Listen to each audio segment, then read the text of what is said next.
علامہ صاحب میرا سوال آپ سے یہ ہے کہ کیا کسی صحابی کی صحابیت کا انکار کرنا کفر ہے؟ یا کسی صحابہ کی شان میں گستاخی کرنے سے بندہ کافر ہو جاتا ہے؟ اعوذ باللہ من الشیطان الرجیم بسم اللہ الرحمن الرحیم۔ سبحان اللہ۔ میرے بھائی، اللہ تعالیٰ قرآن میں ارشاد فرماتا ہے ثانی اثنین اذ ہما فی الغار۔ صحابہ کرام کا ادب و احترام امت پر فرض ہے اور واجب ہے۔ کسی صحابی کی صحابیت کا انکار کرنے والا فاسق و فاجر اور بددین ہوتا ہے، گمراہ ہوتا ہے، لیکن کافر نہیں ہوتا۔ ہاں، آپ ایسا کہہ سکتے ہیں کہ قریب ہے کہ وہ بدبخت کافر بن جائے، لیکن اصحاب مصطفیٰ میں سے ایک صحابی رسول کو اللہ نے وہ شان و عظمت عطا فرمائی ہے کہ اس کی صحابیت کا انکار کرنے والا فوراً دائرہ اسلام سے خارج ہو جاتا ہے، وہ کافر، مرتد اور ملحد ہوتا ہے۔ وہ ذات پاک حضرت سیدنا ابو بکر صدیق رضی اللہ تعالی عنہ کی ذات پاک ہے۔ حضرت سیدنا ابو بکر صدیق رضی اللہ تعالی عنہ کو اللہ نے قرآن میں خود صحابی مصطفیٰ کہا ہے۔ اللہ نے ارشاد فرمایا اذ یقول لصاحبہ، جب محمد الرسول اللہ صلی اللہ علیہ وسلم نے اپنے صاحب یعنی اپنے صحابی ابو بکر سے کہا لا تحزن ان اللہ معنا، آپ غم نہ کریں، حزن نہ کریں، اللہ ہمارے ساتھ ہے۔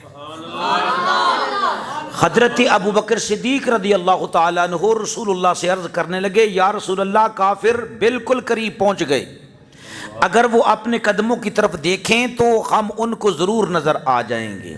نبی پاک علیہ السلام نے ارشاد فرمایا یا ابا بکر ما ظنک باثنین اللہ ثالثہما، اے ابو بکر تیرا کیا خیال ہے ان دو کے بارے میں جن کا تیسرا خود اللہ ہے۔ اللہ رب العزت نے بھی اسے قرآن میں یوں نازل فرمایا کہ ثانی اثنین اذ ہما فی الغار، وہ دو میں سے دوسرا جب وہ دو غار میں تھے، اذ یقول لصاحبہ لا تحزن ان اللہ معنا۔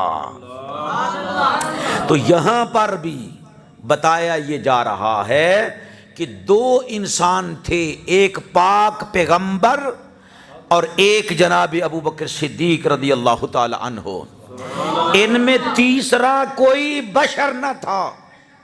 یہ بالاتفاق و بالاجماع ہے کہ تیسرا شخص کوئی نہ تھا۔ کیوں؟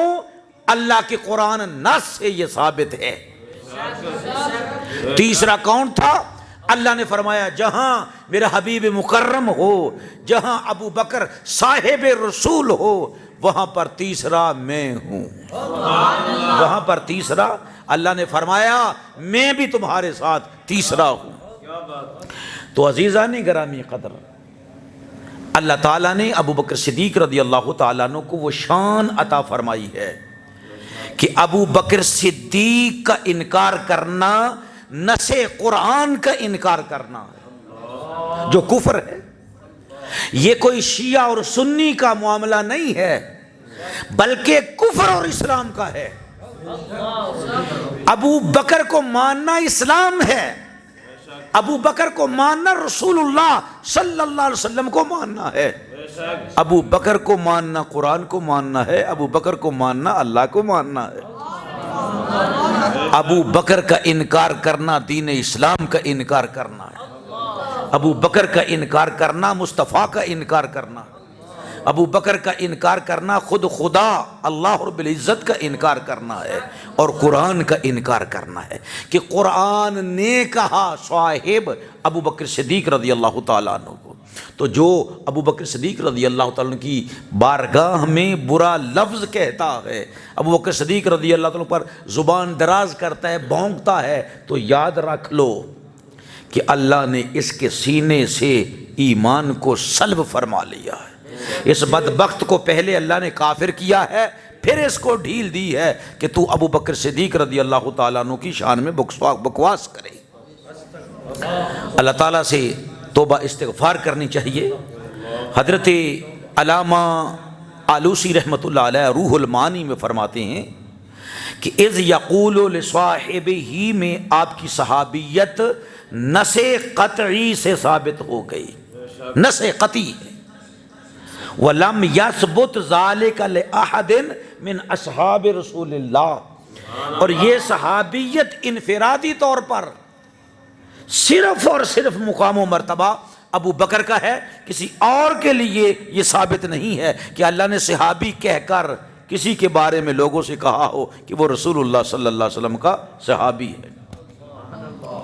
والمراد من الصاحب، اور یہ جو لفظ صاحب آیا ہے اس سے مراد کیا ہے؟ مما وقع علیہ الاجماع، علیہ الاجماع، علیہ الاجماع، یہ وہ شان ہے ابو بکر صدیق کی کہ آپ صحابی رسول ہیں اور اس بات پر امت کا اجماع ہے، صحابہ کا بھی اجماع ہے، تابعین کرام تبع تابعین کا بھی اجماع ہے۔ اور فرمایا جس طرح سبحان الذی اسری بعبدہ میں عبدہ سے مراد ذات محمد مصطفیٰ ہے۔ اللہ کے تمام انبیاء علیہ السلام، صحابہ اکرام، ولی، مومنین اللہ کے عبد ہیں، لیکن اللہ نے یہاں پر جو ارشاد فرمایا ہے اس سے مراد صرف اور صرف اللہ کے حبیب محمد مصطفیٰ ہیں۔ تو اس طرح یہاں پر بھی لصاحبہ میں جن کے بارے میں ارشاد فرمایا اس سے مراد ابو بکر صدیق رضی اللہ تعالی عنہ ہیں، جیسے وہاں پر عبدہ سے مراد لینا ذات محمد مصطفیٰ کو لازم ہے، اسی طرح لصاحبہ میں ابو بکر صدیق کو صحابی رسول ماننا بھی لازم ہے۔ عبدہ کا انکار کفر ہے، اور یہاں پر لصاحبہ میں ابو بکر صدیق رضی اللہ تعالیٰ کی صحابیت کا انکار بھی کفر ہے۔ اللہ تعالیٰ سے دعا کرتے ہیں کہ اللہ رب العزت ہمیں صحابہ اکرام رضوان اللہ اجمعین کا با ادب بنائے اور با ادب ہی رہیں کہ ہمیں موت آئے۔